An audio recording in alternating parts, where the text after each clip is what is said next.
हम इसी असमंजस में हैं, गुर की वाणी कैसे फलेगी। जिनके चरणों से गंगा बहे, उनके चरणों अहिल्या क्यों न तरेगी। हम भी इसी असमंजस में हैं कि रोज पढ़ के टॉपर बनेंगे। आज नहीं तो कल बनेंगे, पर हम टॉपर ज़रूर बनेंगे। गुड मॉर्निंग, जय सीताराम, राधे राधे। कैसे आप सब? उम्मीद करते हैं कि आप सब बहुत बहुत बहुत अच्छे होंगे। क्यों अच्छे हैं ना? चलो अच्छे ही होंगे। आज हम आपको बताएंगे कि उद्गम स्थान पर कर की कटौती तथा कर का संग्रह।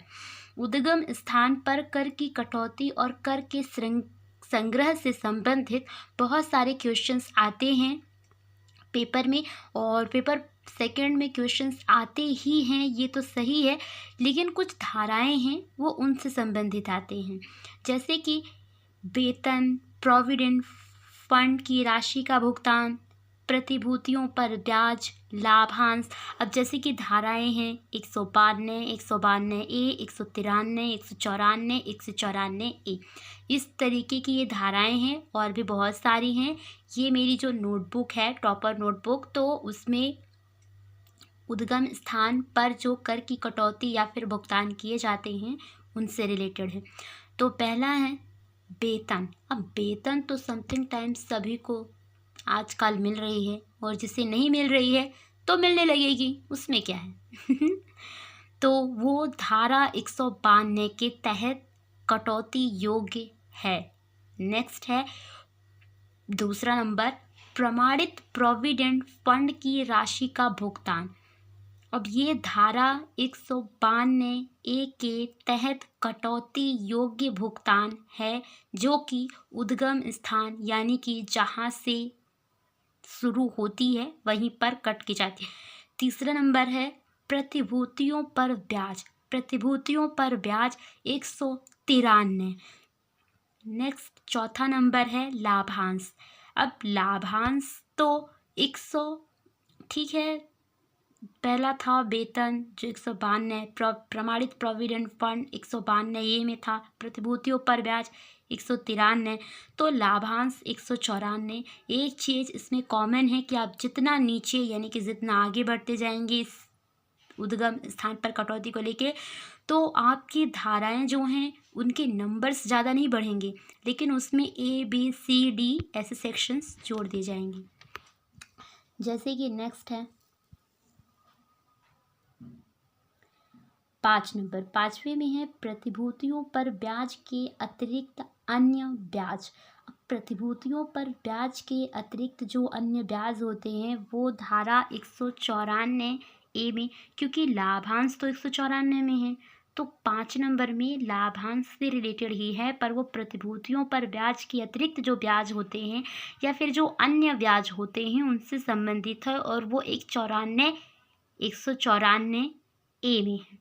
नेक्स्ट है 6वें नंबर का, लॉटरी, वर्ग, पहेली आदि से जीतने की जो आय होती है वो 194B में है। मैंने कहा था कि इसमें धाराएं जो मेरे नोटबुक हैं तो मुझे पता है तो धाराएं सेम ही रहेंगी, उसमें ABC ऐसे सेक्शन करके जोड़ दिए गए हैं। 6वें नंबर में आते हैं तो लॉटरी, वर्ग, पहेली से जीतने की जो आय है वो 194B में बताई गई है। 7वां नंबर है घुड़दौड़ से जीत। अब क्या ही कहें कि लॉटरी में भी लोग इन्वेस्ट करते हैं, घुड़दौड़ पर भी इन्वेस्ट करते हैं। हमने आज तक इन्वेस्ट नहीं किया है, आप भी करना तो मुझे बताना। दोनों फ्रेंड्स हो जाएंगे। तो खैर लॉटरी का तो ठीक है, घुड़दौड़, तब घोड़ों की दौड़ में चलेंगे तो 194B के तहत क्या होगा कि जो भी पेमेंट होगी उस पर कुछ न कुछ कटेगा, और कटेगा तो कौन सी धाराएं लगा देंगी, वो लगा देंगे 194BB, और अगर 194 सिंगल B लगा दें तो आप लॉटरी, वर्ग, पहेली जो तो वो भी उसमें होता है। इन सब से भी आय प्राप्त होती है, ऐसा कुछ नहीं है, ये सब आय के ही उदाहरण हैं, उदाहरण नहीं है, ये सब आय के टॉपिक है। उदाहरण में भी आपने टिक कर सकते हैं और टॉपिक में भी टिक कर सकते हैं। पर जब धाराओं से रिलेटेड पूछे जाएँ, ज़्यादातर धाराएँ ही पूछी जाती हैं, इसलिए ये बहुत ज़रूरी है और इसे रोज़ रोज़ रोज़ पढ़ना पड़ेगा, रटना नहीं। 8वां नंबर है निवासी ठेकेदार और उप ठेकेदार। अब ठेकेदार तो कई तरीके के होते हैं, पर एक ठेकेदार और उप ठेकेदार भी होते हैं, वो सब ठेकेदार की कैटेगरी में ही आते हैं, थोड़े थोड़े अंतर होते हैं उनमें। खैर धाराएं बहुत ज़रूरी हैं, वो ये है 194C। 194C के तहत आते हैं। 9वां नंबर है बीमा कमीशन। बीमा कमीशन, बीमा जो इंश्योरेंस वगैरह होते हैं उनसे रिलेटेड होते हैं, उन पर भी कुछ ना कुछ डिस्काउंट कटौती बस करते ही हैं, वो होता ही है। तो वो 194D के तहत किया जाता है, 194D के तहत किया जाता है।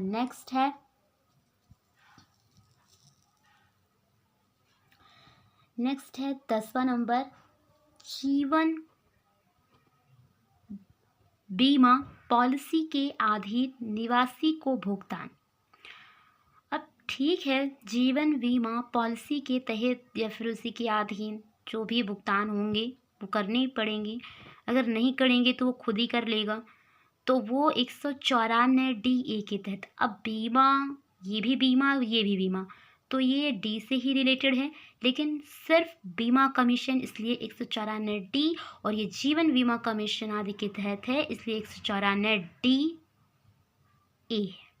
ओके, नेक्स्ट है 11 नंबर अनिवासी खिलाड़ियों या खेल के संघ या फिर मनोरंजनकर्ता को भुगतान। ठीक है, अनिवासी जो खिलाड़ी होते हैं, भाई निवासी या निवासी, रेसिडेंट, नॉन रेसिडेंट, ये तो टॉपिक है ही हमारे इसमें, पर ये उन धाराओं से रिलेटेड है जो थोड़े से क्रोनोलॉजी टाइप के क्वेश्चंस बना देते हैं। तो आदिवासी खिलाड़ी खेल कूद संघ आदि से रिलेटेड ये 194 के 92 से हमने शुरू किया, 94 तक हम पहुंच चुके हैं। ई है इसका धाराएं। 12 नंबर है राष्ट्रीय बचत योजना में जमा में से भुगतान करने पर जो भी कर की कटौतियां होती हैं या होती आई हैं वो 194 के तहत की जाती हैं। नेक्स्ट 13 नंबर है, 13 डेरा वैसे भी होता है, पारस्परिक कोष अथवा भारतीय यूनिट ट्रस्ट द्वारा यूनिट के पुनः क्रय पर जो भी भुगतान किए जाते हैं वो 194F के तहत किए जाते हैं। नेक्स्ट है 14 नंबर का लॉटरी के टिकटों को बेचने के बाद। अब देखो लॉटरी भी कई तरीके की लग जाती है, सबकी लॉटरी भी नहीं लगती है, किसी किसी की लगती है, पर खैर जिसकी भी लगती है उसे 194G के तहत अपना कुछ न कुछ लाभ जो उसे मिलता है लॉटरी का, उसे कुछ न कुछ वहीं पे कह दो कि छोड़ना पड़ेगा या फिर वो खुद ले लेगा या फिर हमें खुद देना पड़ेगा। खुशी खुशी दो या फिर दुखी से दो, तो खुशी खुशी ही दे दो। नेक्स्ट है 15 नंबर में, तो कमीशन या दलाली की आय में से कर की कटौती। अब कमीशन या दलाली की जो भी है वो है तो है 194H के तहत है। धाराएं पूछी जाएंगी कि 194H के तहत क्या है, तो आपको बताना पड़ेगा कि कमीशन या दलाली की आय में से जो कर की कटौतियां हैं वो यही है, क्या 194H। नेक्स्ट और भी बहुत सारा है। कहाँ थे हम लोग 15 में थे, अब हम पहुँच गए 16 नंबर में। किराए के भुगतान के संबंध में भी अब बताओ, किराए के भुगतान पर भी किए जाते हैं। तो अब 194I में अगर कुछ भी आपसे पूछ ले तो आप बेझिझक बेधड़क किराए रेंट वेंट में टिक करके चले आना, सही ही हो जाएगा। 17 नंबर में है कृषि भूमि से भिन्न भिन्न स्थायी संपत्ति की आंतरण और प्रतिफल कटौती 194IA। अब वो भी किराए से रिलेटेड था, भूमि से रिलेटेड था, लैंड लॉन्डर से रिलेटेड था, तो सेम यही चीज़ भी है। पर खैर कृषि भूमि के जो थोड़ा सा अंतर है क्योंकि ये एग्रीकल्चर से रिलेटेड है और फिक्स एसेट्स से भी रिलेटेड है, पर डिस्काउंट तो सेम ही है, तो इसलिए 194IA। नेक्स्ट है 18 नंबर व्यक्ति हिंदू अविभाजित परिवार को जो भुगतान HUF जो कि व्यक्ति है या व्यक्तियों का समूह है, परिवार है, तो उनसे रिलेटेड 194IB के तहत कटौती की जाती है। नेक्स्ट है 19 नंबर विनिर्दिष्ट करार। विनिर्दिष्ट करार के अधीन भी भुगतान किए जाते हैं और वो 194 IC के तहत किए जाते हैं। विनिर्दिष्ट एग्रीमेंट के अधीन जो भी किए जाते हैं वो 194 ICCC के तहत नहीं, IC के तहत किए जाते हैं। नेक्स्ट और भी बहुत सारा है, अभी तो हम IC तक ही पहुँचे हैं, यानी कि 18-19 नंबर तक। अब 20 नंबर में पहुँचे हैं तो पता चला कि पेशे और तकनीकी सेवाओं के लिए फीस आदि की जो आय होती है वो उद्गम स्थान पर कर की कटौती तो करते ही हैं, वो 194J के तहत करते हैं। 194J की धारा याद रखिएगा, वो पेशे, तकनीकी, बिजनेस आदि से रिलेटेड होती है भाई। पैसा पैसा, बिजनेस तो 21 नंबर आता है इकाइयों के संबंध में आय पर TDS। TDS का एक बहुत बहुत बड़ा सिलेबस है, मैंने इसकी एक बहुत बड़ी नोटबुक बना के रखी है और आपके साथ शेयर भी की है, आप देख लीजिएगा। इकाइयों के संबंध में आय का जो TDS होता है वो 194 के साथ में है। के साथ में या के आस में कहीं भी हो, क्या करना है, पर धाराएं बहुत ज़रूरी हैं, एकदम क्लियरली 194 के ही है। 22 नंबर अचल संपत्ति के अधिग्रहण पर प्रतिफल में से कर की जो कटौती होती ही है वो 194 LA के तहत की जाती है। नेक्स्ट है 23 नंबर, एक व्यक्ति या हिंदू अविभाजित परिवार द्वारा कुछ राशियों का भुगतान भी करते हैं। क्या बात है, करते होंगे। तो चलो धाराएं हम बता देते हैं। 194 M है, वो 194 M की ही धारा है जो एक व्यक्ति या फिर HUF जो भी है भुगतान करता है। HUF को लेके इसके पहले भी एक धाराएं बताई गई हैं और ये भी है। दोनों धाराओं पर ध्यान रखिएगा, बिल्कुल मिस मत करिएगा, ना ये वाली और ना ही वो वाली। तो ये वाली तो 194 M है, वो वाली आप पहले ही नोटबुक में नोट कर चुके हैं। 24 नंबर है कुछ भुगतानों का रोकड़ में भुगतान। अब भुगतान कितना भुगतान करें, सारा भुगतान हम ही कर दें क्या? खैर करना पड़ेगा, तो धाराएं तो पता कर लें। वो धाराएं 194 N ही है भाई, धारा कम से कम याद कर लें तो ज़्यादा अच्छा होगा, क्योंकि भुगतान तो करना ही पड़ेगा, बिना पे क्या पे करना। खैर और भी है, इतना सारा है कि क्या बताएं। अब पे तो कर ही दिया है, कुछ और भी देख लें। 25 नंबर ई-कॉमर्स का लेन देन। अब ई-कॉमर्स लेन देन भाई कॉमर्स ही है, तो ये 194 OOO के तहत, बताओ, कॉमर्स भी है, ई-कॉमर्स भी है और 194 O के तहत भी है। खैर है तो है, रहने दो। 26 नंबर है वरिष्ठ नागरिक 75 वर्ष या अधिक। अब वरिष्ठ नागरिक है ही तो भाई 75 होगा या 75 से अधिक होगा, इसमें कौन सी बड़ी बात है। खैर 194 P के तहत ये कह रहा है। और 27 नंबर में माल की खरीद। अब भाई माल भी खरीदता है कोई, हम भी खरीदते हैं, आप भी खरीदते हैं। खैर 194 क्यों, उसने भी धाराएं लगाई, कितनी धाराएं लगाई गई हैं। 28 नंबर व्यवसाय पेशे के संबंध में अन्य लाभ या लाभ पर कर की कटौती।